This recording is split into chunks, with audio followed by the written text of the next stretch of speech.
我拉拢央情局副局长部下蛛网间谍，为死亡做准备。奥利维亚，你好烧啊！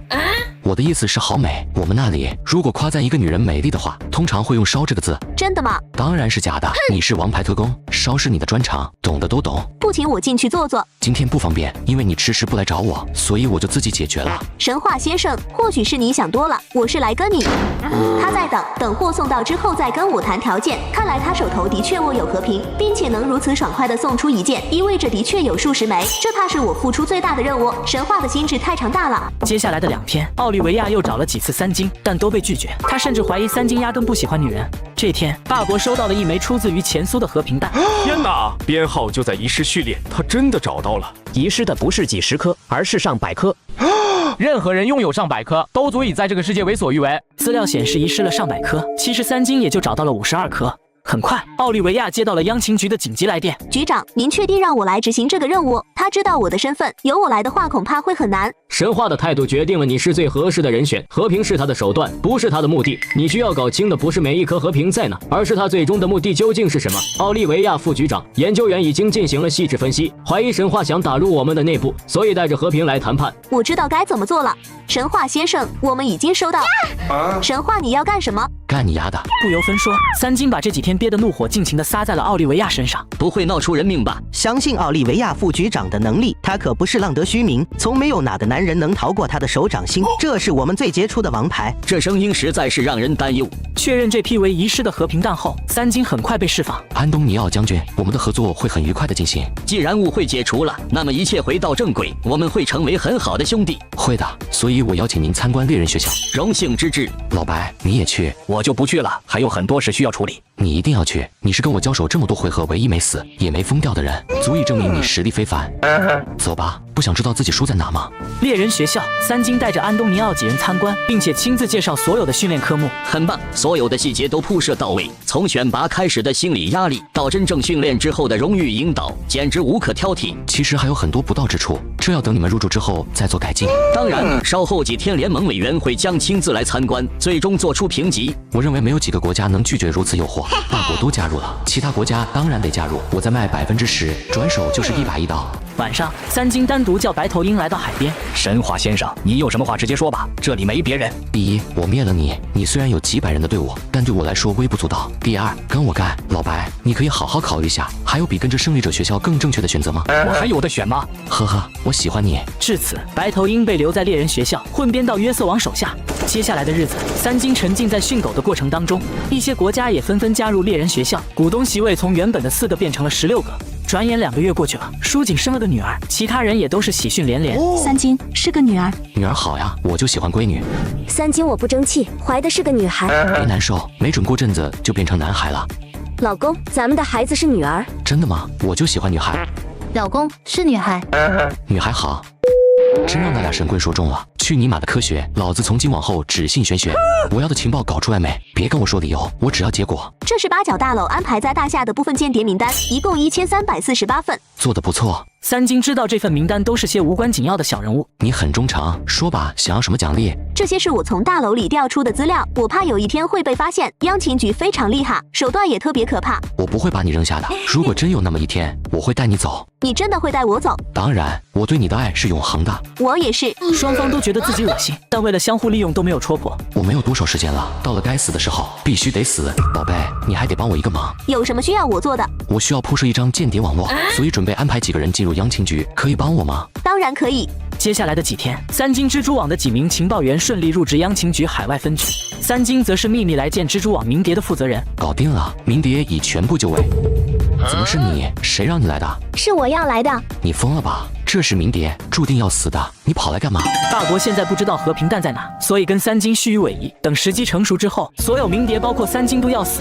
老子留着你还有大用？你他妈是脑袋进水了吗？鸣蝶是铺垫，是为掩护暗蝶存在的，你比任何人都清楚。老板，我本身就是明的，做不了暗的。鸣蝶很重要，关系到暗蝶的铺设，必须得有绝对忠诚你的负责人。您知道的，从前我就是高级点的鸡，虽然看起来很风光，但清楚周围的人怎么看我。最开始跟您的时候，我也只是为了钱，从没想过会被您当人看。老板，虽然我算不上好女人，但愿意为您去死。再说了，当您来到这里的时候，我就没法撤走了，只能把您爹负责到底。老胡怎么说？我是蜘蛛网的人，他就算以后再找个女人结婚，但凡对孩子有一点不好，您也不会放过他的。我会想办法保住你的命，所以不到最后一刻不要放弃，知道吗？就知道老板对我最好。隔天，三金带奥利维亚离开大国，来到1000公里外的韦国，这是一处导弹发射基地。导弹发射架很快就能组装完毕，这里距离巴国本土不到1000公里，短程导弹就能轻易抵达。我们不需要弹道导弹，一颗巡航导弹就能搞定。当然了，我可不会轻易发射，因为这是我的底牌。如果有一天你们要搞我的话，那就不要说了。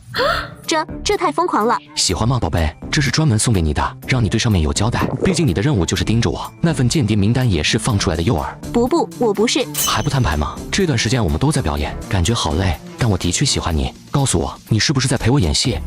是或者不是？是。那么你对我到底是什么样的态度？神话，你非常厉害，让我们都没有太好的法子。从前我有一个朋友，所有人都以为他在玩以身入局的手段，可直到最后才搞清楚，他压根就没有这样做。以身入局是最难的，往往会把自己赔个精光。你就在走这条路，而且走得越来越深。你输了，但我那个朋友赢了。你觉得我是为了大夏做事吗？如果真这样认为的话，那就大错特错了。我叫三金，他们称我暗皇，所有的一切都是我的跳板。我要建立属于自己的黑暗帝国。疯狂野蛮的光芒出现在三金眼中，他的目标从来没有变过。宝贝，你看这里像什么？王国。在这里，我让谁死谁就得死。大夏是我的跳板，霸国是我的跳板，猎人学校也是我的跳板。也许你会觉得我是个疯子，像这种王国，我手底下还有很多，全部围绕着和平而建。那么问题来了，你愿意来我的王国吗？如果愿意，你会得到想要的一切；如果不愿意，我也不会勉强你。我不知道，你可以慢慢想，我不着急。三金，这个问题我暂时没法回答，我现在真的很乱。跟你在一起这么久了，也没送过你什么，所以这个小王国就送你了。回去之后进行上报，然后把它干掉。扔掉这个地方对三金来说无所谓，因为手里面还有好几十颗，全部进行了部署。我觉得没有必要，因为就算上报了，恐怕也……你得好好考虑，因为机会只有一次。我前往非南打压佣兵工会，央情局副局长前来救场。你得好好考虑，因为机会只有一次。选择来我的王国，我会给你想要的。我想要权力、地位。你在那边上不了位，这是央情局的一贯作风。你觉得他们会信任一个身体彻底沦陷的特工吗？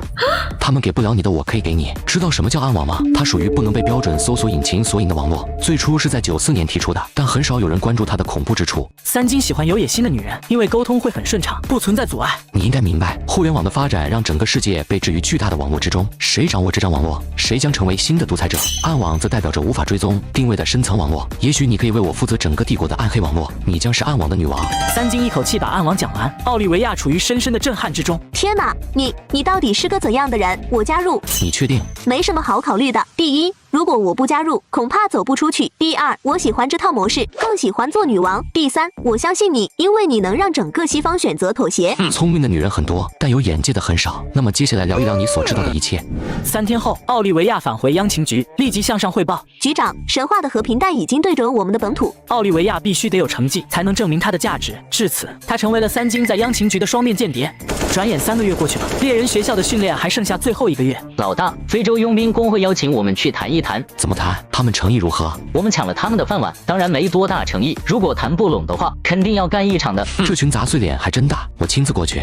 3天后，3金带着托尼跟安德烈来到非南。神话先生，欢迎你们的到来。欧文先生客气了，我应该向你们说声抱歉才对，毕竟之前我来这里玩过了。说到这个事，我得感谢您。为什么？您让我们知道什么才叫真正的闪击战，更让我们见识到了真正的单兵作战能力。这些年我们其实很膨胀，以至于很多人忘乎所以，认为EO天下无敌。实践证明您的目光具备高度前瞻性，猎人学校的建立更是您的神来之笔，比我们强太多了。我才这么一点点家当，哪比得上EO这种庞然大物？神话老弟，你要当心点。麦维尔会长此次是有备而来的，你的勇士佣兵基地砸了整个佣兵经纪人的锅，所以这次谈不好的话，你恐怕就得面对来自于全球的压力。能做佣兵级经纪人的，没有一个省油的灯，背后很多都是某个国家扶植的代理员。看来我是省油的灯了，放心吧，我知道该怎么办。托尼，那就老样子。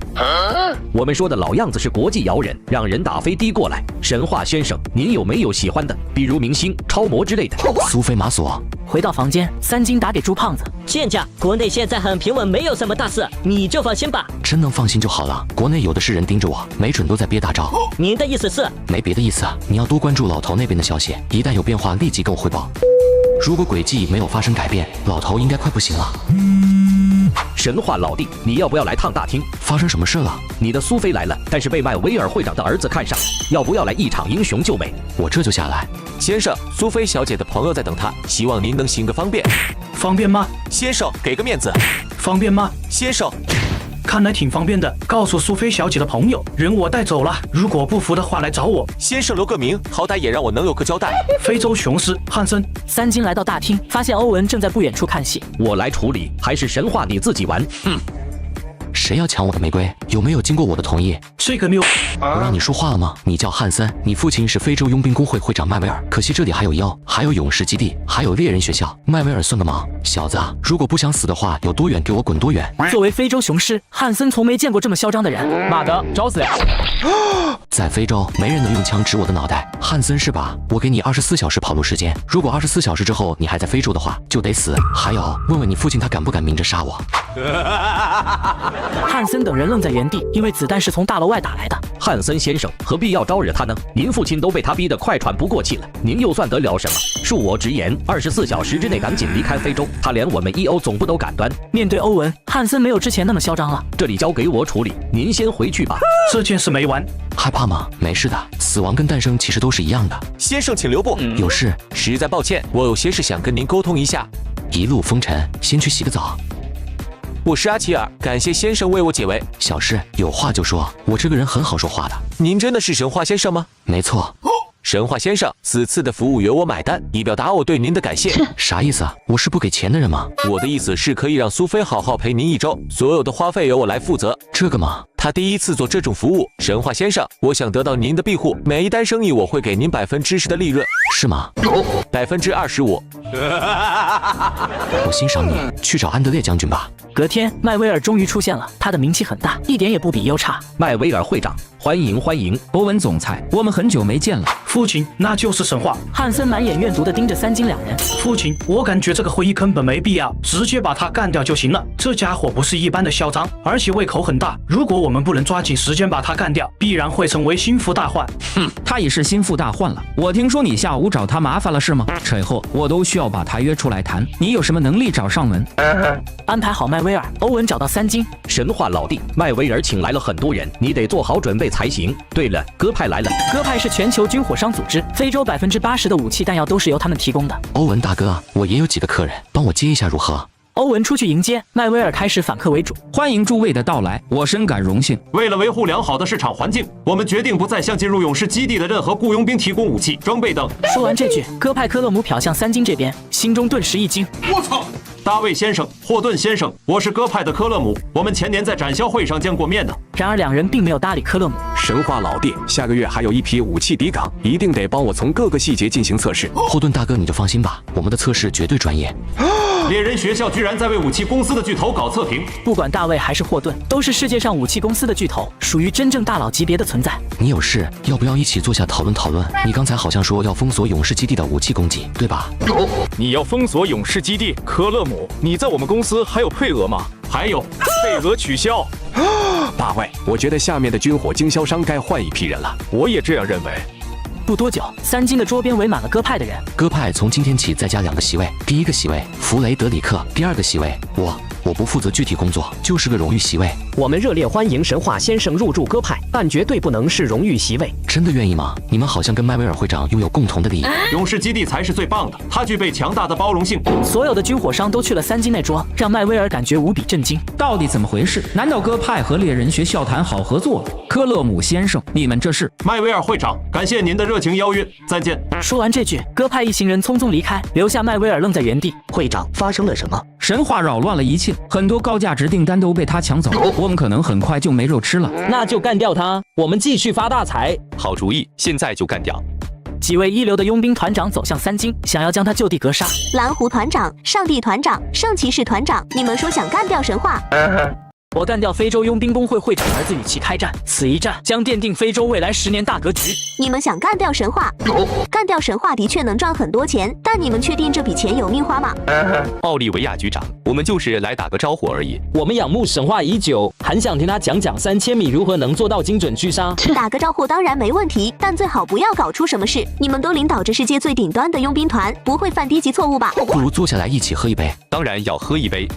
你们来勇士基地，抽成全免，每次任务赠送1次空中全火力支援，拥有信息优先获取权，任务优先挑选权，也就是说你们挑剩下的才会轮到别人。此外，基地还会给你们配备免费驻训地以及前往猎人学校任职的资格，有没有兴趣？三金直接抛出高额的待遇，3位团长都怀疑自己听错了。别以为我会赔钱，你们的加入会让我会赚更多的钱，这是真正的双赢。神话先生，干杯！宴会才开始，麦威尔这些经纪人就成了孤家寡人。神话只是邀请来了几个人，就让鸽派跟各大雇佣兵团选择离开，不简单。麦威尔会长，我早就听说过您的大名，从雇佣兵开始做起，最终成为佣兵工会的会长，掌控非洲几乎所有的雇佣兵任务分配。神话的大名更是如雷贯耳，创建了世界首屈一指的猎人学校。今日一见，果然英雄出少年。汉森。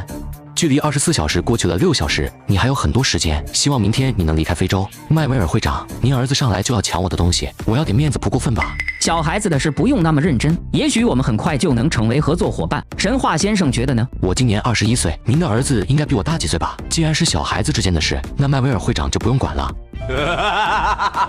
父亲，我该怎么办？回基地窝着去，没有我的命令不准出来。可是没有可是，滚蛋！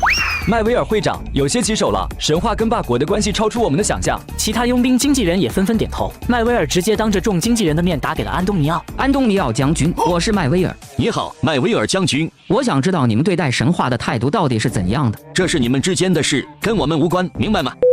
先谈再说，如果谈不拢的话，就只能掀桌子了。勇士基地已经把我们的锅都给砸了，他的确跟霸国的关系亲密，可如果死了呢？宴会结束，三金带奥利维亚回到房间。你的工作很忙，要照顾好自己。希望没吓到你的玫瑰花。看到三金暴虐的一面，苏菲的确被吓到了。盯一下汉森的去向，我总得说话算数。好的，祝你的玫瑰花今夜绽放。我很可怕吗？没有。今晚你可以搂着我睡吗？第二天，非洲佣兵谈判正式开始。作为中间人，由欧文牵头主持。那么开始吧。等等，让托尼校长谈着，我临时有点事。早餐还有吧？当然，自助餐10点才会结束。那还来得及，我的小玫瑰这个点该行了。神话先生真是性情之人，既然让托尼校长全权代理，那么请继续吧。麦维尔一众经纪人也没办法，只能跟托尼谈。我以非洲雇佣兵工会会长的名义，要求你们的勇士基地暂停一切业务。你说暂停就暂停？非洲佣兵工会算什么东西？我们有12架武装直升机。混账！佣兵工会掌握着。我们有12架武装直升机。你们的行为已经严重违反了雇佣兵。我们有12架武装直升机。我们也有。我们还有2架战斗机。不管对方说什么，安德烈就这么2句话。你们该不会要跟全球雇佣兵工会经纪人开战吧？我们天上有12架武装直升机，2架战斗机，海里有1艘导弹驱逐舰，2艘护卫舰，地面有数十辆坦克。气氛瞬间到达冰点，欧文不得不出来协调。战争不是好主意，都是为了赚钱。不管佣兵工会还是勇士基地，都是非洲顶尖的巨头。如果你们真的打起来，只会让旁观者获利。另外一边，三金真的给苏菲弄了份早餐。不喜欢这些，那你告诉我喜欢什么？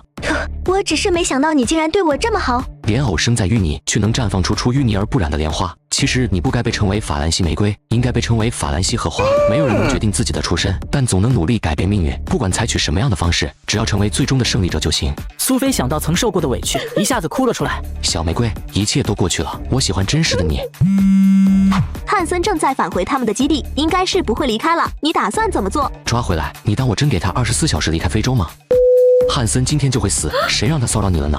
回到现场，双方依旧吵得很凶。我们有12架武装直升机。纠正一下，已经不是12架了。今天我们接到了一批装备测试，其中包括各种型号的武装直升机24架，都是改良版本，主要测试新版本的火控系统。三金一句话让会场陷入安静。36架武装直升机足以横扫非洲绝大多数国家了。此时三金接到一通电话，麦威尔也接到电话，他儿子汉森被劫持了。挂断电话，麦威尔的态度发生了180度转变。神话先生，我们的意思是高端市场归您，但低端市场留给我们，谁都不想开战，所以请你慎重考虑下我们的建议。你在开玩笑吗？还是觉得我不懂佣兵的任务模式？低端市场的任务是参加各种战争，受雇于各个国家，以第一梯队的身份先行完成战令。高端市场能有多少任务？大多数还是低端市场。如果我同意的话，那勇士基地怕是很快就废了。你还真是怪聪明的。那你们做低端市场，我们做高端市场。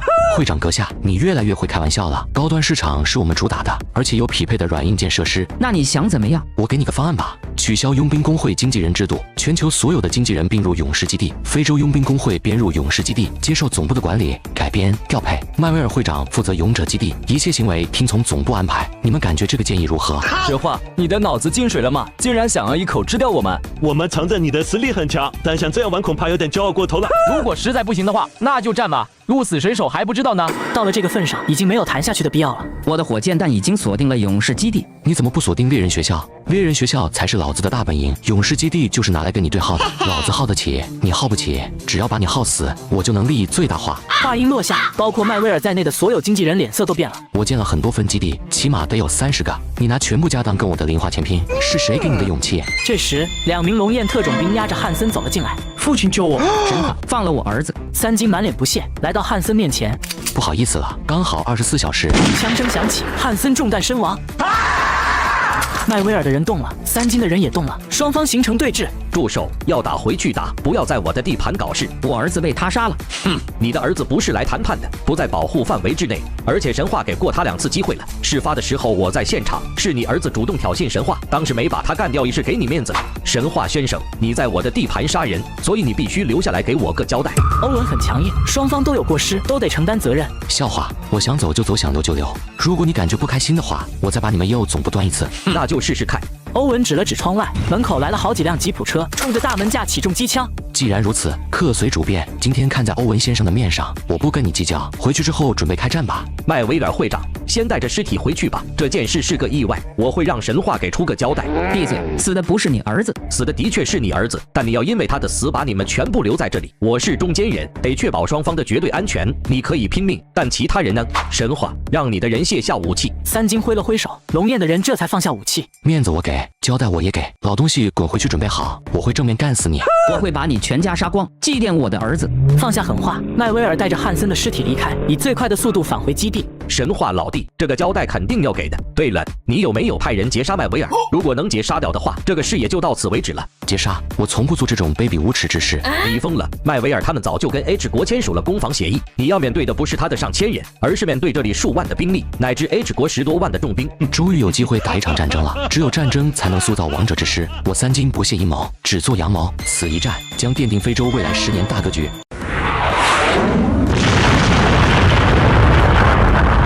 短短半天，勇士基地就被炸得面目全非。三金打给鸽派的科勒姆，科勒姆先生，我们的勇士基地被麦威尔炸了，用的是火箭弹，而这批火箭弹是你们提供的。神话先生，我们……你先别着急，我没说找你们的麻烦。感谢神话先生，我们也没想到麦威尔竟然真的开战了。您有什么需要尽管说，我们跟您站在一起。你该知道，我们拥有12架武装直升机，结果被你们提供的火箭弹全部摧毁，所以找你们借24架武装直升机不过分吧？24架，很过分吗？没问题。很好。对了，是你们提供的白磷弹吗？白磷弹？不是，当然不是。轰炸中出现了白磷弹，刚好被拍了下来。1天后，三金发出讨伐檄文，佣兵工会悍然向勇士基地发射火箭弹，造成上千无辜平民死亡。麦威尔压榨雇佣兵，抽成比例高达50%，扰乱世界和平，主动发起战争，使用白磷弹，违背人道精神。北极湖营地团长蓝狐一眼就看出了其中的猫腻。麦威尔完蛋了，白磷弹不是他发射的。老大，我们该怎么做？顺势而为，向外界宣布北极湖参战，讨伐麦威尔恐怖武装。一时激起千层浪。蓝狐、圣骑士、上帝几个顶级佣兵团将近2万佣兵于 H 国边境处集结。三金一次性投运了250吨的食物跟药品，足够佣兵们5天的消耗。好恐怖的神话！我服了，彻底服了。你们看，是武装战斗机。2架战斗机的出现，让所有人看到了胜利的希望。数十辆坦克从山里驶来，补足了陆地的战斗力。看到三金的部署，西方国家都懵了。我本以为就是一场战斗，可现在看到的分明是一场针对 H 国的战争行为。三金依旧留在非南，遥控指挥部署。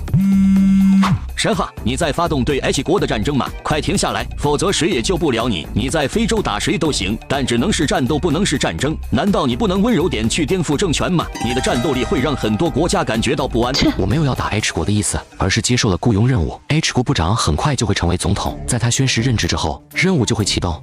你已经颠覆了，差不多吧，我懂规矩。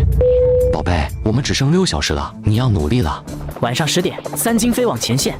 麦威尔绝望了，他从没想过三金的实力如此强大。神话早就预谋开战了，否否则不会杀我儿子，也不会在短时间之内完成如此庞大的物资人员集结。我真是荣幸啊，竟然配得上一场大规模战争。麦威尔会长，他的目标根本不是你，咱们只是他的道具。这些国家有什么反应？反应很大，但没什么用。神话得到了许多财团的支持。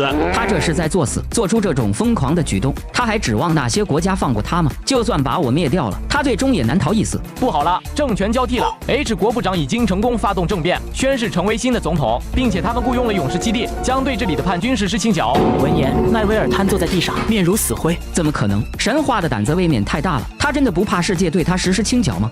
黑夜中，3颗信号弹冉冉升起，代表着3军对 H 国进攻的开始。城市被火箭弹照亮，到处都是爆炸，到处都是火焰，防空警报凄厉刺耳，伴随着武装直升机巨大的嗡鸣声，持续倾泻火力。黎明时分，坦克进入城市，不到1个上午就占据了半边城池。老大，值得吗？就算把裤衩子卖掉，我也得这样打。不打这一场，我们怎能把非洲牢牢掌控在手中？又怎么把勇士基地做成雇佣兵的圣殿？这硬打的一仗，让3军负债累累。2/3的城市丢掉，让叛军被压缩至东面，眼下只有巷战了。是的，但他们会给巷战的机会吗？对方的火力配备超过整个 H 国，别说这个城市了，就算打下全国也不是难事。那能怎么样？已经到这个地步，没有别的法子了。坦普将军，你现在已被定义为叛军，根本没人来救你，我们只有突围出去才有一线生机。城市西面，数万佣兵们原地待命，他们一发子弹都没打出去。到底打还是不打？我们什么时候才能上去？这是打仗吗？我们是来讨伐经纪人的，不是在这里混吃等死的。神话真是太恐怖了，这场战争的花费超过很多大规模战争，真不知道能不能赚回来。肯定赚不回来，据说已经花费了3000亿刀，就为了打这么个城市，简直浪费。所以这就是神话的恐怖，它的目的根本就不是收回成本，而是要将非洲大大小小的雇佣兵乃至各地的武装组织统一起来。您的意思是把所有人赶到公路上，然后一网打尽？我是为了让他们投降，而不是杀光，不能让外界认为咱们是刽子手。我们花费了几千亿刀打这场仗，但 H 国的资源并不丰富，这是亏本买卖。亏吗？把钱财散出去，人就来了。人来了还怕没钱赚？我要让全世界看到勇士基地的号召力。等结束之后，我们的火会多到数不过来的。3军我查了账，有1500亿的缺口，钱在那。稍安勿躁，我总得迎娶玛格丽，这一切都需要钱。债是我在背。没错，我们是一家人，难道我不会帮你还债吗？3军对外宣称打了3000亿刀，但具体打了多少，只有他自己清楚。被围困了3天，叛军们快支撑不住了。麦威尔，有把握吗？只要我们速度足够快，就可以从公路完成撤离。马德，他们有制空力量，这跟送死有什么区别？起码还有一线生机。但你下面的那2万战士撑不过3天的，到了那时候，你觉得他们是选择哗变，还是把你我的人头取下来投降？我是战士，选择血战到底。围困3天之后，叛军疯狂向西冲来，而3军则是选择了战术性撤退。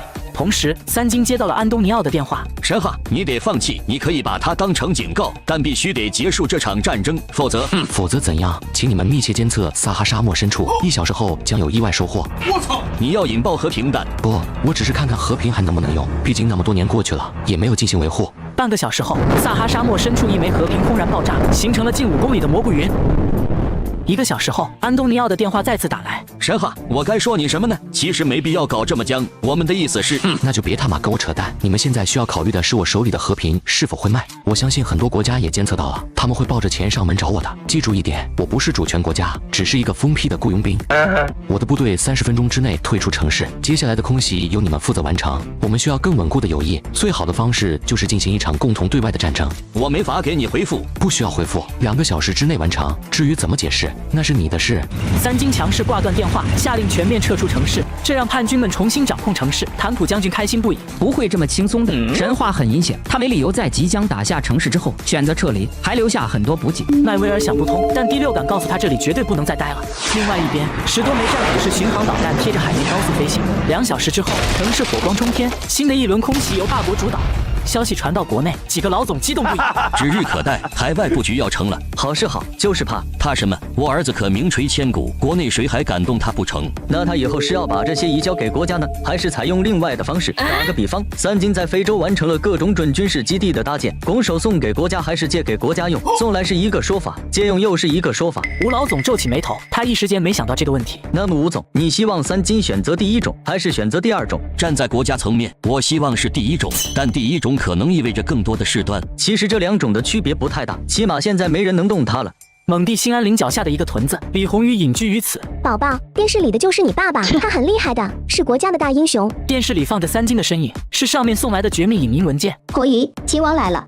秦王是谁？老秦家的长子长孙，你男人最厉害的徒弟。师娘，三金让你来的，他现在怎么样了？进行到了哪一步了？非洲之行结束，我前往樱花国争夺财团家产。三金让你来的，他现在怎么样了？进行到了哪一步了？你告诉他不能再这样下去了，否则必然死路一条。师娘您别急，师傅现在挺好，您的话我怕也是没法转告了，因为以后我就住这里了，不是师傅的主意，是我的决定。嘿嘿，我顺手把师傅的狗给带来了。金狗子伸舌头舔了舔小家伙的脸，一人一狗显得非常融洽。不会咬人吧？它叫金狗子，是师傅亲自训练的战犬。我听说过，可你干嘛要待在这？师傅给我介绍了的对象，说跟我蛮般配，不光屁股大身材也是一流，叫什么魏黄之，对，被誉为龙鳞战皇。我这次来就是代表龙焰收拾他的。他就是魏黄之呀！我操！师娘，我出去拉个屎。别跑，我看你怎么拉的。H 国在遭受反复空袭后，原本生机勃勃的城市已经是一片焦土。指挥部里，三金盯着被压到面前的坦普跟麦威尔。麦威尔会长又见面了，我很欣赏你开战的勇气，可惜实力不太行。你有什么想说的吗？神法一干掉。废物，给你骂我的机会都不中用。福将军起来，要杀就杀，不用惺惺作态。将军，城内最后一轮的反击证明了你是一位真正的职业军人。对于真正的男人，我始终保持尊重。你是真正的勇士，直到最后一刻才选择投降。你到底想说什么？不用夸我，败了就是败了。我可没夸你，只是说出事实罢了。但你还是做错了，牺牲了那么多追随你的战士。你是最高指挥官，却忘记了这个职位该有的人道。人道？对，军人的人道不是打了多少胜仗，而是能让下面的战士活着回家。你可以带着你的士兵离开了。你真要放我？是的，我管不起你们几千张嘴的饭。坦普将军深深地看了三金一眼，转身走出指挥部。老大，那可是好几千人的部队，真的放了？告诉 H 国卸任总统叛军的位置，我想他们很乐于绞杀这支叛军，毕竟是他们先背叛的。您的意思是，坦普还没有走到绝境，等他遭到自己国家的绞杀时，才会念及我的好。我给他灌输了什么叫军人的人道，你猜那个时候求我会不会是真心的？老大，你好可怕！快出去办事吧！麦维尔佣兵工会的人一个都不能留。佣兵工会还剩700多人，其实可以为我们所用的，哪怕是让他们执行死亡任务，也能为我们狠狠赚一笔。该仁慈仁慈，该敲打敲打，拉到佣兵集结地杀掉。随着各路佣兵返回，世界上开始流传三金的传说，勇士基地一跃成为了国际佣兵的圣殿。3天后，坦普带着2-3千溃兵找上门，恳求三金能给他一条活路。你们想留在 H 国，还是成为雇佣兵？能留在 H 国最好，我们的家人都在 H 国。三金打给 H 国新任总统加尔卡总统，给坦普将军留一条活路。抱歉，你是哪位？我是。不管你是谁，也不管你是怎么打到我办公室的，这件事都没得商量，叛军就该被剿灭。我是神话，神话先生，你好。老子不好，你他妈给我听清楚，不准再追杀坦普跟他的士兵。你只是我们雇佣来消灭叛军的，没资格插手我们的事，明白吗？很显然，新总统并不知道是谁扶持自己上位的。坦普将军，你能不能成为一名好总统？我操！不用回答我，我会把飞机、坦克还有雇佣兵借给你。神话先生，您想要什么？只要能让我成为总统，您的任何要求我都会遵守。等你坐到那个位置之后再说。我喜欢跟总统谈。老大，如果坦普死了呢？那就继续让那个草包当总统，无非就是多换几个，反正也不用我亲自动手。勇士基地就交给你了，不要让我失望。2个小时后，鸟枪换炮的坦普直抵 H 国都。不到24小时，坦普将军就成了新任总统。神话先生，不管您什么时候到来，这个位置永远是您的。这是你的位置，不是我的。我会帮你修路，帮你建设城市，还会帮你打通贸易，发展经济。条件是得允许我在 H 国的任何投资行为。我看上哪块地就得是我的。石油、天然气、通讯等也必须由我来做。你没意见吧？没意见。很好，你会成为最英明的总统。回去的路上，三金打了几通电话。小花蕊，看看你们家谁想来 H 国做生意，我已经把这里搞定了。老胡，别在国内趴着了，准备来 H 国挖矿。金总，我会以最快的速度赶到 H 国，您说往哪就往哪。三金又打了几通电话出去，都是让人来非洲发财的。失去了训练的喧嚣，猎人学校进入了短暂的宁静。三金3000刀，我背了整整3000刀的债务，你知道每年利息多少吗？我查过了，你打的这场战争花费不超过500亿，所有的导弹都是弗雷德里克给你搞到的廉价货，武装直升机出动了300架次，坦克出动了100辆次，能用掉多少燃料？最花钱的就是空投物资了，飞行成本5万刀1小时，总共飞行了380小时。冷静，你听我解释。我不要解释，我要钱。咱们是一家人，谈钱太伤感情了。我跟你不是一家人，给钱。钱。你背后是不列颠皇室，谁知道哪天你就跟皇室一起坑我？既然你得坑我，为什么我不能先坑你？王子殿下，你琢磨琢磨是不是这个道理？我跟你拼了！冷静，我有个好主意，不仅能把钱还给你，而且还可以大赚一笔，想不想听听？你说，你再借3000亿刀。妈的，王室怎可能再借给我3000亿？非南全年 GDP 1700亿刀，非洲全年 GDP 才5500亿，你知不知道这个数据？我可以借给你，这样资金的问题解决了，窟窿也堵上了。这个方法怎么样？我发誓，这辈子都不向你逼债，每年只收取利息。三金，我们的关系如此亲密，为什么要坑我？听说你打仗，我马上筹钱，抵押上的一切，你懂吗？我懂，放心吧，这个钱是给咱们做大事的。我要把2500亿变成25000亿。玛格丽是不是该上岛了？玛格丽能不能嫁给你，不是我说的算，而是皇室说的算，因为她是公主。猎人学校的股份，外加勇士基地的股份，换取玛格丽嫁给我，你觉得皇室会不会答应？你确定吗？我确定。现在你该知道我到底有多爱玛格丽了吧？老公，我爸爸死了。什么？那咱们得赶紧回去征家长。不对，是奔丧，这可是大事，在港岛等我。佐藤进斋是3金指使人下慢性毒药搞死的，他第一次尝到了不长局的快乐。回到港岛，3金第一时间来到山顶会所情报基地。老婆，知道我为什么这么久都没来看你吗？因为我在布一个大局，现在即将成型。我想要个孩子，等我死后再要3个。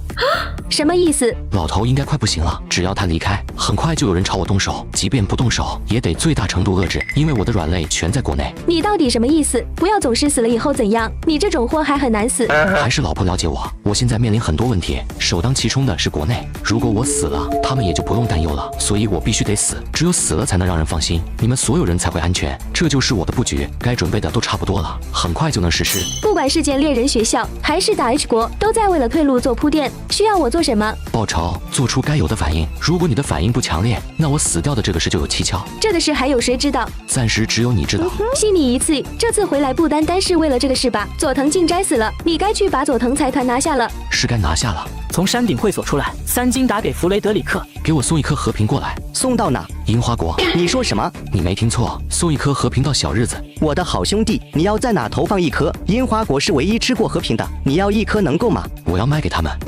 你没搞错吧？就算是霸国也不会卖给樱花国和平。没搞错，3天内抓紧把货送过来。佐藤家族前来吊唁的人络绎不绝。当3金和奈子出现的时候，所有人目光立刻变得警惕起来。奈子，你回来了。叔叔，谢谢您为父亲办理后事。奈子，你先去酒店休息，等大哥的后事办完之后，我再去看你们。谢谢叔叔，我还不累，想现在去吊唁父亲。听叔叔的话，先去酒店休息。为什么？你跟大哥已经脱离父女关系了，所以没法进去吊唁。不管怎样，我都是他的女儿，难道连吊唁的权利都没有了？不是没有，而是这个场合不合适。是不是进去吊唁，就意味着奈子重新获取了继承权？不进去的话，就失去了继承权。国内动荡开始，我激怒霸国，引其入局。是不是进去吊唁，就意味着奈子重新获取了继承权？不进去的话，就失去了继承权。你们的吃相有点难看了。就算他们脱离了父女关系，也改变不了父女的事实。你是谁？我们佐藤家的事不需要你插嘴。佐藤先生，您觉得我可以进去吊唁佐藤进斋先生吗？只要您说不可以，我立刻带着奈子离开。您可以进去吊唁，但是3金先生、大小姐，不知道你们已经来了，快里面请。佐藤一郎，这是我们家的事，什么时候轮到你做主了？闭嘴，这是大小姐。双方开始争吵起来。一位吊唁的樱花高官走了出来。神话先生，你是？真的是神话先生，我是井上秀辉，曾在安东尼奥将军的宴会上有幸见到你。你跟安东尼奥将军是朋友？不是，我只是陪同冈本大人去的。冈本大人要是知道您来了，肯定会非常开心。我可以把这个消息告诉他吗？当然可以。井上长官，您跟3金先生，我是神话的忠诚粉丝，冈本大人很快就会来，你们一定要好好招待。事情进展比3金预想的还要顺利，刚来就遇到了樱花国的高官。很快，警卫大臣冈本来到佐藤府邸。神话先生，请多多指教。指教不敢当，冈本大人太客气了。我今天只是陪奈子来吊唁他的父亲，本想过几天再去拜访您，没想到让您亲自跑一趟。神话先生才是真的客气，您既然来了，我肯定会第一时间赶来。冈本大人，里面请。我就不进了，毕竟奈子也没有资格进。不管怎样，佐藤进斋生前已经跟奈子断绝了父女关系，所以在门口击败一下就行了。脱离父女关系就不是父女了，荒谬！冈本大人，我并没有阻止奈子小姐，而是希望她……话没说完，冈本便带着3金2人走了进去。佐藤先生，我们来聊聊佐藤家族继承权的事。井上大人，这是我们的家事。的确是你们的家事，但佐藤家族会影响到社会的方方面面，所以继承人很重要。吊唁结束，所有人返回的时候，佐藤进野的车突然发生爆炸。家族会议上，佐藤奈子接接手财团，成为最年轻的亿万富豪。至此，佐藤财团所有的东西都被三金握在手中。奈子，统计下财团一共有多少现金，多少资产？我们要抓住机会，狠狠干一票。我不知道有多少，你来打理好不好？这是你的东西，这是我们的东西。你一点都不心疼老公。既然这样的话，那就慢慢把产业处理掉变现吧。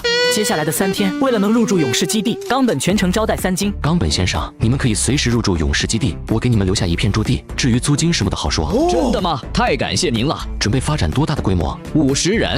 50人？你开玩笑吧？怎么这不得发展个上千人？先期的确是1000人规模，半年1轮换，练兵的目的就达到了。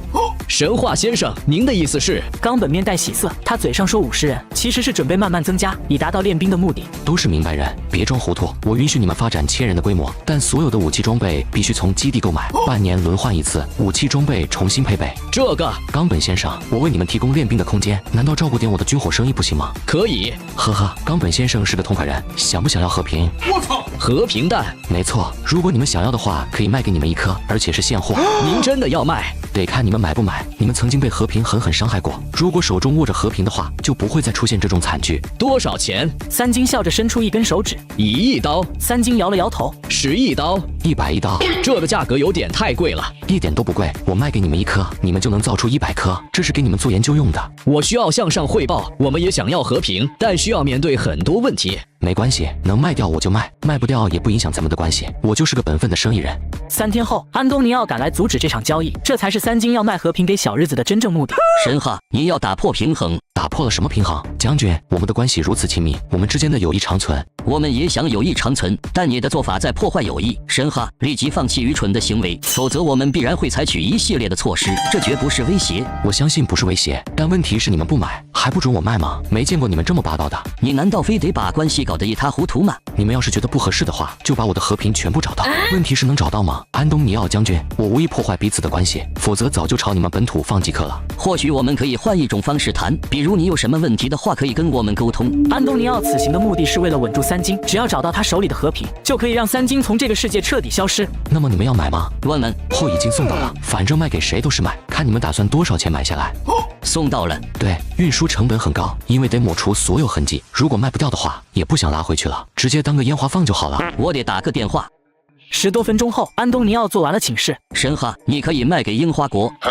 又让卖了。卖给他们之后，我们再回收。无耻，叫樱花国买过去，自己1毛不花再弄回来，这他妈才是真正的无耻。这个主意怎么样？你赚到钱了，我们没有损失。好，就这么定了。虽然没有成功掀桌，但三金却又敲打了霸国一次。回到猎人学校，三金接到猪胖子的电话。暗皇，老头没消息了。收缩，摇钱树除了正常的商业活动，其他任务取消，撤销监听，所有人员原地待命。收到。还有全面断网。暗皇，摇钱树一旦停下来，我们就再也收不到任何消息了。暂时不需要消息了，摇钱树必须在我手中，我可没有上交给国家的习惯。如何应对上面？我来应对。挂断电话，三金叫来孙银虎，有个任务。师傅，你说。你得死。孙银虎一怔，很快就无所谓的笑了。没问题，有个心愿能不能满足我一下？说。站好，让我揍2拳。不行，都要让我死了，就不能满足一下？你死了之后，就得一辈子活在暗处了。假死。废话，我能让你真死吗？马德，老子差点吓尿了。奥利维亚，我们的帝国要扬帆起航了。三金的计划很简单，放出交易和平的信息，让奥利维亚从中引导霸国参与。最爱的徒弟死了，三金势必会发疯发狂。猛地，三金的消息以各种方式传递到李红宇耳中。这个给舒慧战，这个给黄蕊，这个给阿斌，这个给舒锦，这个给猪胖子。秦王小心翼翼地收好这些纸条。你师傅应该快死了，你要记得风光大葬，但不要提前准备，心里有数就行了。媳妇，师娘说这话是什么意思？闭嘴！我什么时候成你媳妇了？昨晚在床上的时候。马德，老娘撕了你！3天后，樱花国的士兵入驻勇士基地，足足有600人。不管有任何需求都可以提出来，勇士基地能帮你们解决的肯定解决。我们希望拥有驻地的自主权，希望神话先生把权限交给我们。田中先生，只要是入驻我们勇士基地的，都得接受统一管理。所以我在申请。刚才神话先生也说了，可以提出任何需求。可以，我允许你们拥有自主权，毕竟咱们的关系在这放着。感谢神话先生，那我们就先回去了。不问问为什么？老大，你又想怎么坑？战争有效价值，在战场上杀死一名敌人属于有效价值，削弱了敌方战斗力，击伤一名敌人价格更高，因为需要最少2人实施营救。不管是击杀还是击伤，其战争有效价格都远远低于俘虏，因为俘虏可以换取资源，小日子的雇佣兵全是正规部队，这笔价值又该是多少？600名俘虏绝对能让勇士基地发一笔大财。先向他们推销5万刀一身的装备，把这笔钱赚到手再说。老大，还是你黑。我们满足他们，他们也得照顾我们的生意，哪怕是拿到了自主权，也在我们的地盘。没错，就是这个道理。隔天，三金开车在勇士基地视察，突然他双目圆瞪，死死地盯着远处出现的小黑点。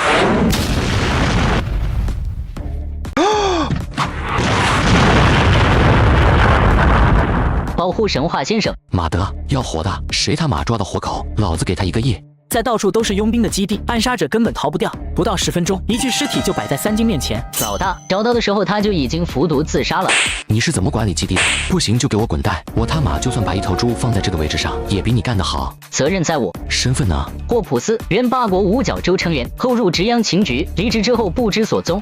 消息不胫而走，安东尼奥火速致电三金。神话老弟，这件事绝对不是我们做的，霍普斯早就背叛我们了，我们不可能对你展开刺杀，因为咱们是利益共同体。背叛还是碟中谍，你还不如说是我亲手策划的，真他妈搞笑。这个事我们会给你个合理解释，绝对不会让你白白遭遇刺杀。我不需要解释，只知道杀手叫霍普斯，最早在五角洲服役，后进入情报机构。给我24小时可以吗？看在奥利维亚的面子上，那我就给你们24小时。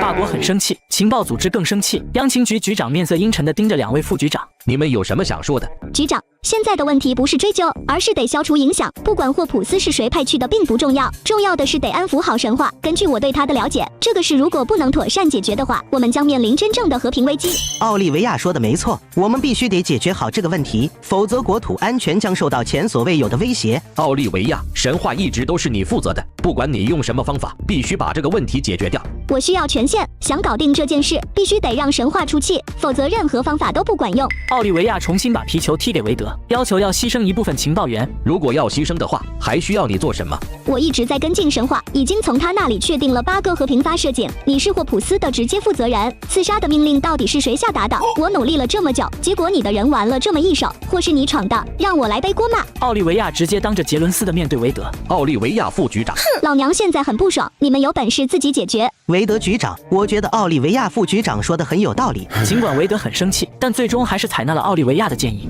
不久后，中东某高档公寓发生爆炸，南美某别墅区一伙蒙面悍匪持枪把里面的人全部杀光。西欧某写字楼整个一层发生了剧烈爆炸，里面的所有人全部葬身于火海之中。3天后，三金出现在霸国的某个晚会，让霸国刺杀三金的谣言不攻自破。勇士基地，奥利维亚躺在三金的怀中。韦德手下的情报链条已经完全被摧毁，他没法跟我掰手腕了。接下来就是由你给的和平去交差。奥利维亚在内部配合，三金在外部自导自演。任务可以启动了，接下来就得看你的了，我的暗黑女王。隔天，孙银虎带着战术小队出发，开始至关重要的任务。接下来就是等待。三金来到樱花国的驻地，没有长官命令，任何人不得进入。这位是神话先生，是他授予你们自主权的，难道你们的自主权还要用到我们身上？没有长官的命令，任何人不得进入。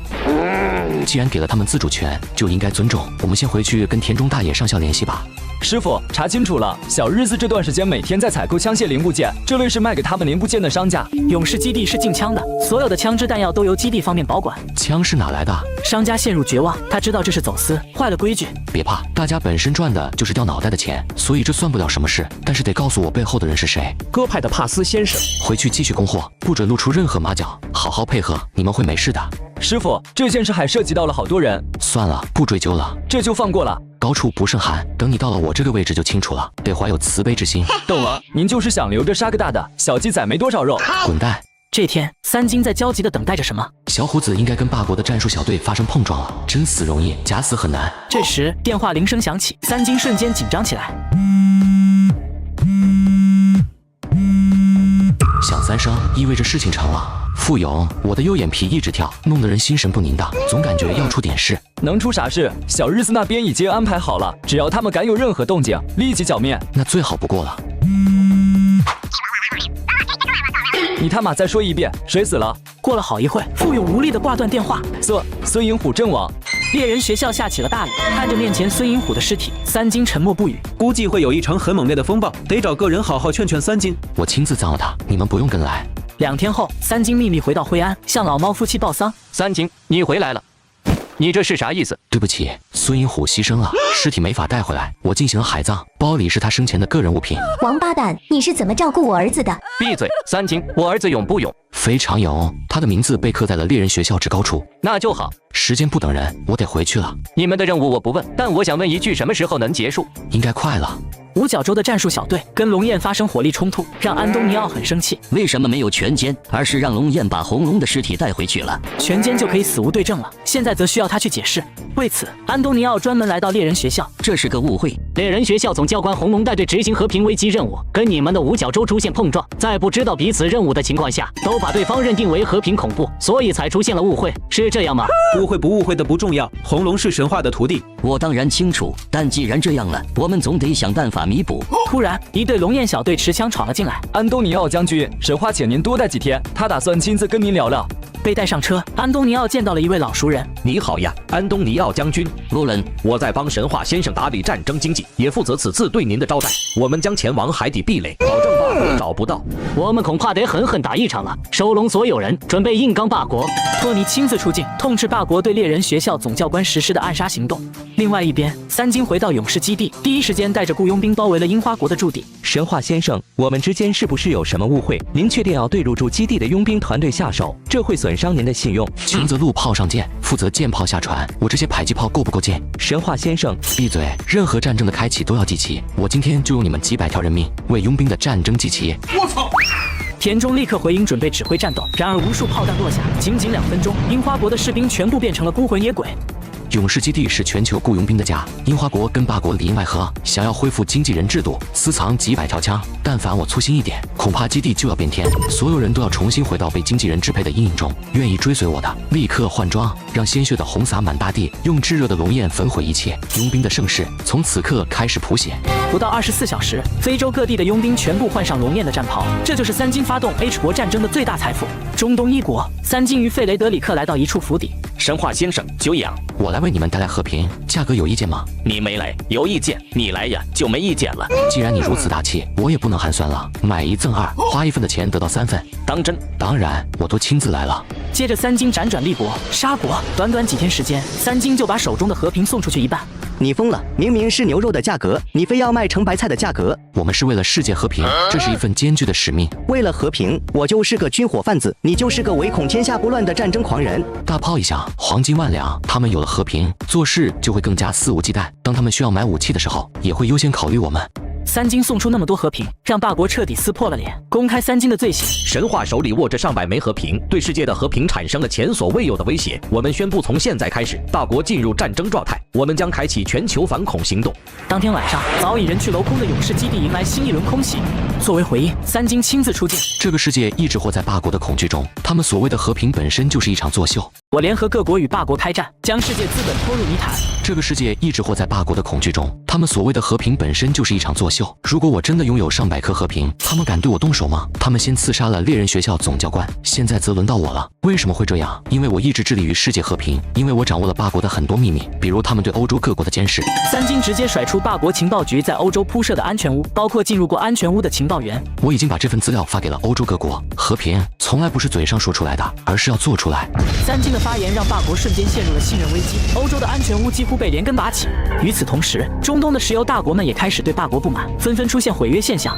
霸国接连不断的空袭，让雇佣兵损失惨重。霸国必然会把东面的几个城市占据，继而对我们实施合围。一旦合围成功，我们就危险了。所以最好的方式是单调霸国的空军基地，断了他们的空中支援，这样就能把霸国的军队困在那里，继而对他们形成合围。但我有个疑惑，北极湖和上地武装太分散了，很容易遭到分割。都是按照师傅的命令来的，他还有杀手锏，100辆喀秋莎。不知道，反正我们只需要照做就行。我相信神话，他肯定有出奇制胜的法子。与此同时，三金在皇冠号招待着一群富豪，欢迎比利、所罗门先生。他们借给猎人学校3000一刀，但没想到三金居然直接跟霸国开战了。我带你们好好领略下这艘赌船的魅力，保证大开眼界。我们来不是娱乐的，而是想搞清楚非洲的事到底怎么处理。还有债务的事，你打算怎么解决？债务问题当然得找乔治王子，不行的话你们找皇室要债，反正皇室拿不出来，刚好趁机完成绑架。这场战争必须得终止，我们可以从中调和，在最短的时间之内结束它。我猜你们是想得到更多，不单单是非洲的资源，还有在霸国的利益，对吧？神话先生，您是真正的聪明人，那就再借我7000亿刀。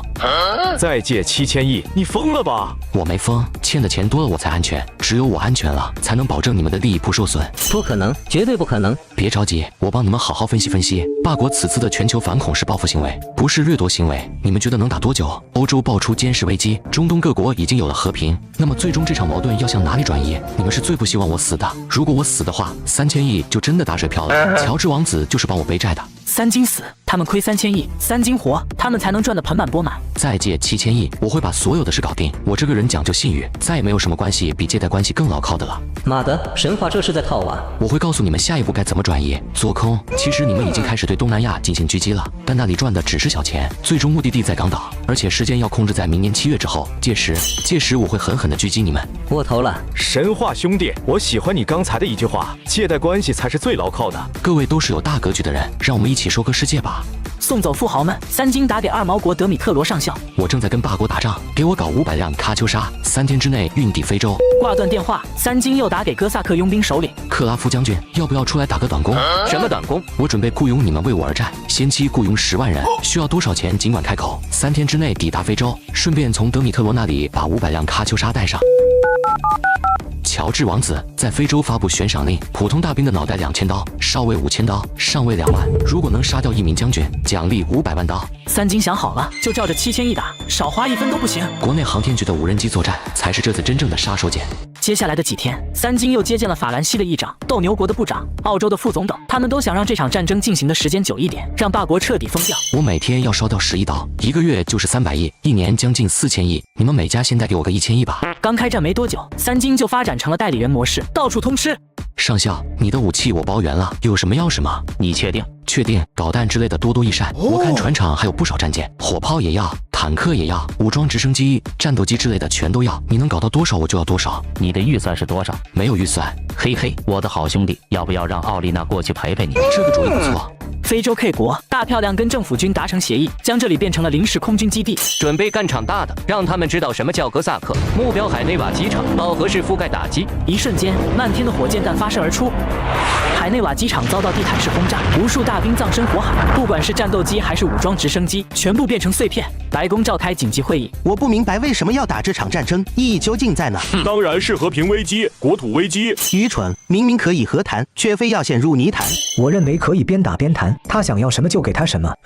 如果这个时候选择妥协，那以后我们就不用进非洲了，连中东都得绕着走。鸽派和鹰派争吵不断，最终选择边谈边打。什么？让我去猎人学校谈？开什么玩笑？我那么怕死，万一过去被一锅端了怎么办？都打成这样了，老子当然得勾起来。那就继续打，不光继续打，还得比从前打得更狠。你们收到107火箭筒了吧？拖着它到处炸，别给这群孙子喘气的机会。非洲这么大，我倒要看看他们能把战线拉成什么样。霸国战争基本都是针对小国，从没打过真正大纵深的战斗。战争又打了将近1个月，彻底把霸国拉进了泥潭之中。三金则是钱越打越多，他要秘密回趟国内。重武器已经搞定了，由孙银虎暗中接手，现在缺的就是无人机，得去趟航天院。奥利维亚和童安被安排在省城别墅，躲避霸国的报复。金爷，您一路辛苦，听说您把霸国打哭了。还行，我就说我们老胡家祖坟冒青烟了，这辈子能跟着您，就算马上死掉也值了。非洲矿山的事过阵子再说，要不了多久了。我听爷的，您说怎么做就怎么做。怎么脸色这么差？老板，他怕你卖他，怎么说都不听。我没睡过安安，但是睡过你。想卖你就不会把你送到大夏，也不会让你跟安安在一块。这个道理不懂吗？神话。洗干净，去里面等我。安安，你不适合做情报员了。老板，你不要我了。没说不要你，只是给你换个岗位。我准备在雾都建一所管家学校，届时由你负责。老板，你要拓展情报机构，这个方法好。不列颠的管家是西方很多有钱人的追求。没错，我需要你负责管家学校情报培训这一块。老板，你对我真好。如果管家学校搞不好的话，你就继续干公关。国内原本还想搞三金的人，随着霸国战争全都打消了念头。不错，就是这个感觉。三金，这是我们反修订的最终版本，但我不知道能不能达到你想要的性能。蜂巢平台需要强大的算力，以目前的科技程度，还无法达到蜂巢战术的要求。是这样的，但操纵一架无人机完全没问题，不会受到太大限制，在一定距离之内，侦察影像也几乎可以做到实时传递。够用了，把所有无人机打爆，我要带走。我觉得应该再改进一下，否则就是一堆工业垃圾。院士，今年才96年，你眼中的工业垃圾拿出去是高科技，明白吗？无法执行蜂巢战术不是你的问题，是世界的问题。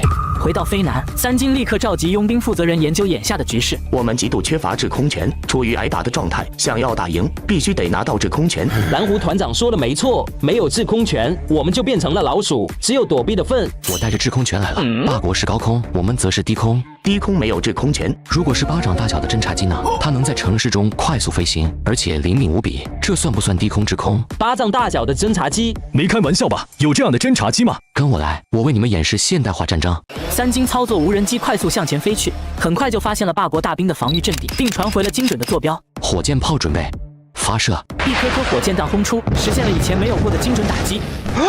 上帝啊，这不是玩具，太恐怖了，这样都可以。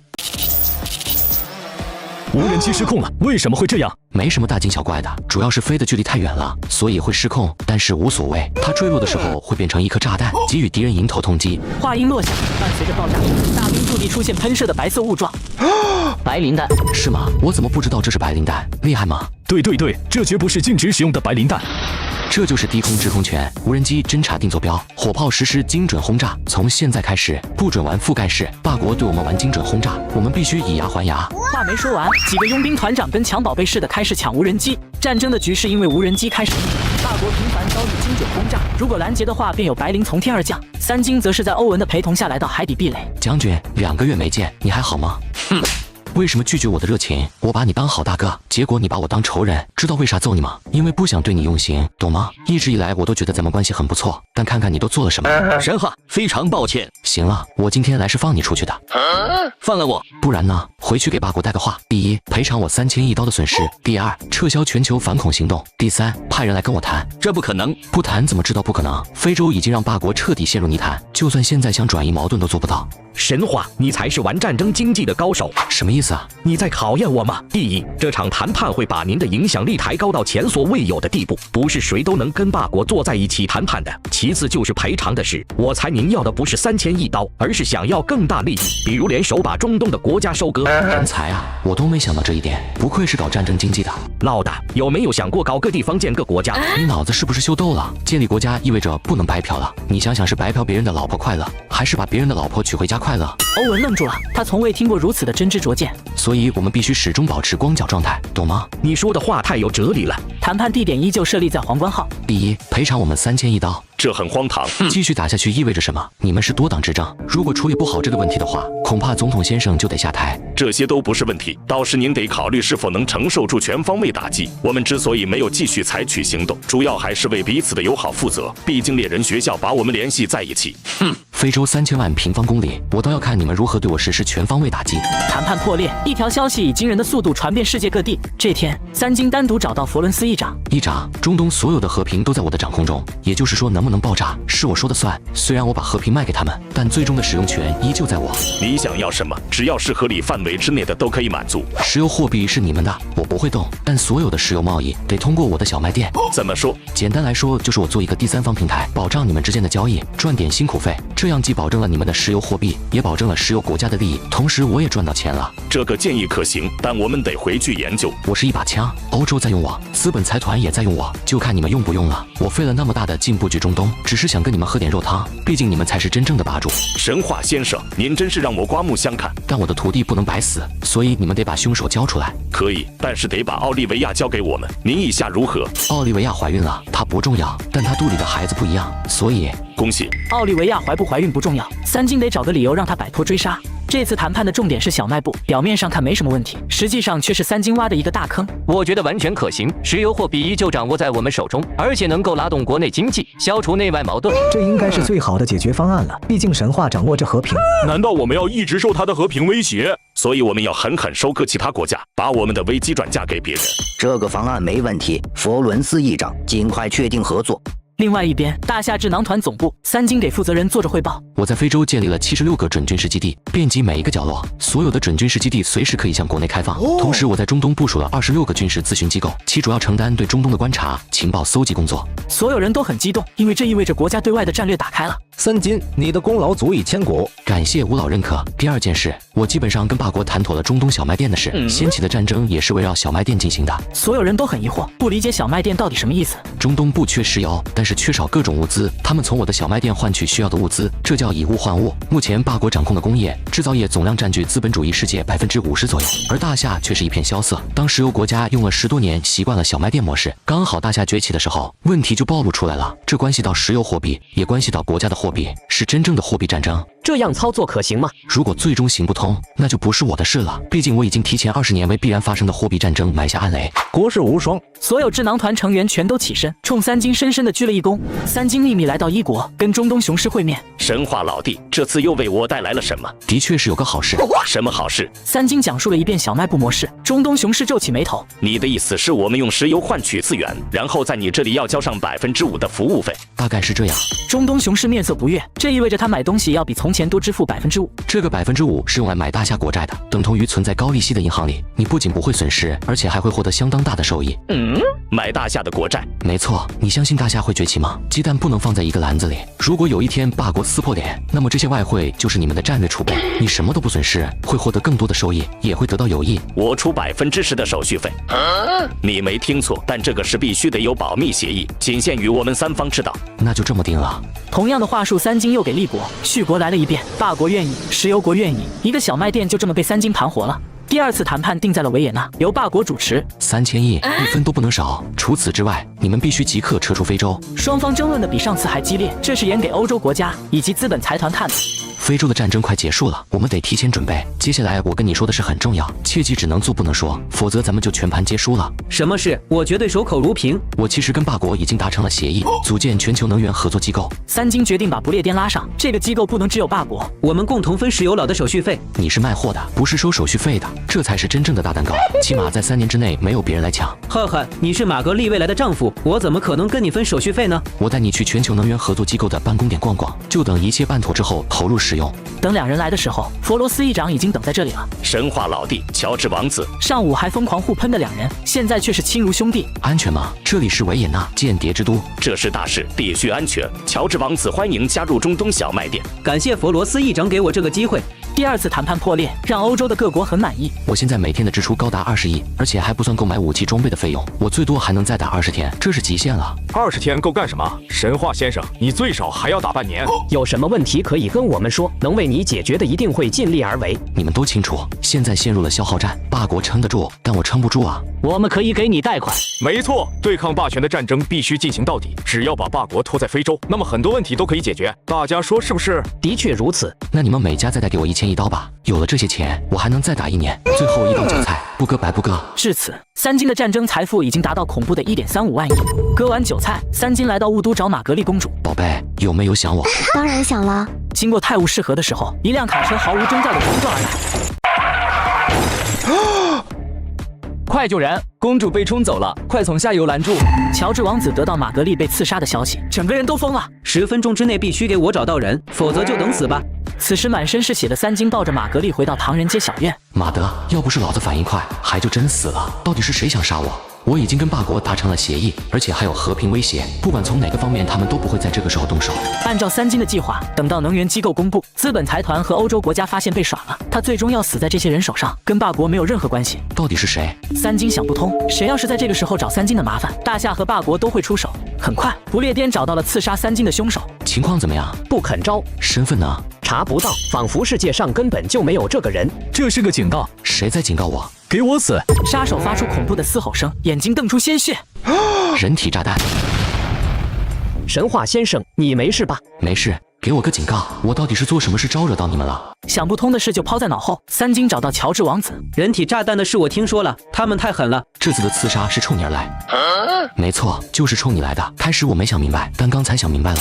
我想不明白，杀手为什么不挑选我单独时候下手？为什么偏偏等到玛格丽在车上的时候才下手？你好好想想，是不是这么回事？你的意思是冲皇室来的？杀我只是欲盖弥彰。他们的目的是什么？我不知道，但我们该有所行动了，必须组建一支特殊的队伍。三金尽情的忽悠，反正这个事怎么解读都可以。第一，我们得建立特殊的情报机构，打入全球每一个角落。第二，成立一支影子部队，始终在暗处保护我们的一切行动，比如呢？情报机构其实我已经在准备了，但一直没有着手，因为需要得到你的允许。不需要得到我的允许，不管做任何事我都会全力支持。我准备在这里投资建设个管家学校，培养世界上最优秀的管家。第二，秘密抽调 SAS、SBS 最优秀的战士，打造一支属于我们的影子部队。人员抽调完毕之后，这些人全部都要死亡，以保证其影子身份的合理性。可以。指挥权呢？当然是你的，我对这种事一窍不通。好，那就这么定了。回到唐人街，三金打了一通电话。杀我的方法有很多种，这是最他妈垃圾的。我求你们专业点好不好？就会搞自杀式袭击，还玩得有模有样，但在老子眼中什么都不是。杀了我徒弟，现在还要杀我，老子那么多和平还没用呢，你们就等着报复吧。神话老弟，这个事绝对不是我们做的，咱们的合作已经在进行中了。你说不是就不是了，别以为搞死我就万事大吉了，只要老子死掉，和平马上会出现。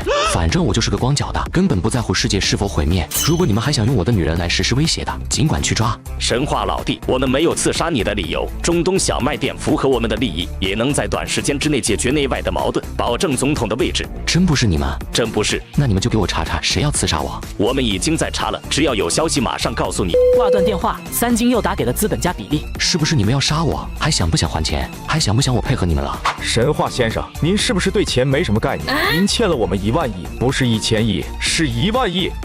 是我多疑了，你们最好查查是什么人要我的命，这牵扯到你们的1万亿。放心吧，我们一定会查出杀手。德米特罗上校，你是不是想杀我灭口？我们的交易很大，您的钱无法说出来圆，只有把我干掉才放心。我猜的不错吧？王总，我昨天遭到暗杀，是不是你做的？我知道你早就想把我干翻了，但现在杀我似乎会让国家损失惨重。三金一个接一个的打电话，唯恐人们不知道他遭遇暗杀。全世界一起查，如果都查不出来的话，那就是一定很重要。所有与三金存在利益关系的势力都在查。短短几天，世界上的杀手组织纷纷选择隐藏起来。是不是你自导自演？你老公差点就死了，你还认为我自导自演？我承认我是一位好演员，但绝不是一位好导演。你猜我信吗？我要是骗你的话，这辈子再也生不出儿子。那我信了。我去，非得让我赌咒发誓才行。我查查。不用，已经有很多人在查了。你现在要做的是盯着谁在查。我们的数据库需要填充，这是个好机会，趁此机会继续撒情报源。这个阶段是最容易混入对方组织体系的。这天，鸿门卫星征焦急地找到三金。大少爷查到了，刺杀您的是血族。血族，吸血鬼家族，跟吸血鬼无关。这个血族是个统称。我听说血族有种永葆青春的方式，那就是全身换血，从而让自己变得更有活力。杀我的是谁？血族为什么要刺杀我？神圣骑士团，这是维护血族的武装力量，他们是想给你个警告。为什么？可能是您太逆天了，会间接对他们造成冲击。要知道，顶级的资本家族都跟血族有着千丝万缕的联系。突然冒出个血族，让三金很头疼。帮我约见一下血族。您要见他们，我觉得根本没必要。当然有必要，我可不想被傻乎乎的当枪使。老公给打钱。要多少？先转个11、8亿的，这可不是我要的，我得照顾你的种。也就是你老公能赚钱，换个人的话。话没说完，三金发现账户里的7000亿资金全部被冻结了。马德，钱和女人是老子的底线，看来又该杀人了。白头鹰，干活。老大，您吩咐。知道哈德银行的金库在哪吗？应该是在。我不想听到应该。10分钟后告诉我哈德、里根、比利、广汇、奥丁、所罗门等6家银行的金库位置。马德，冻结的好，该老子发财的时候躲都躲不过去。查清楚了，哈德银行的金库在奥匈帝国，其中包括全球各地的保险箱以及300吨左右的黄金储备。12小时后，奥匈帝国见。我们去干嘛？抢劫，到了那随便拿。挂断电话，三金又打了几通电话出去。安德烈，带上1000人，按照我给你的地点分批进入。瓦西里，点上1000人准备开工。约瑟王，咱们要干活了。随着命令下达，数千人分成许多小队进入指定的城市。老大，我们改行了。改个毛！这本来就是咱们的老本行。从前是含蓄，但现在不需要了，因为老子有枪有炮有人。火力怎么样？2挺6管重机枪，外加2架107火箭炮，还有武装直升机接应，够用了。务必半小时之内结束战斗。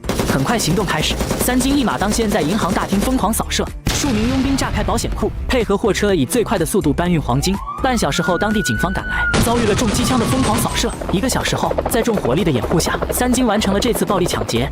6大资本巨鳄的金库同时遭遇洗劫，让白头鹰头皮发麻。老大，您是不是太黑了？这么一晚，估摸着6家银行都得倒闭。这是你操心的事吗？人家大业大，无非就是赔付罢了。如果赔不起的话，可以宣布倒闭吗？反正不把这个事处理好，必然会迎接挤兑狂潮。再加上经济危机已经来了，到了那时候才好看。这一招实在是绝了。本来我没打算动这些资本的，但他们冻结我的账户，这他妈谁能忍？行了，没事就去歇着，我得开机了。刚打开手机，比利的电话就打了过来。你好呀，比利先生。我不好，神话，你这次做的实在太过分了。我做什么了？明人不说暗话，我们的银行被打劫了。什么？谁这么大胆子？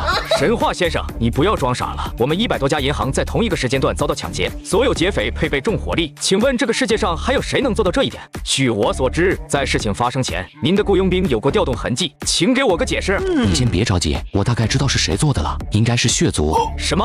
没错，就是血族做的。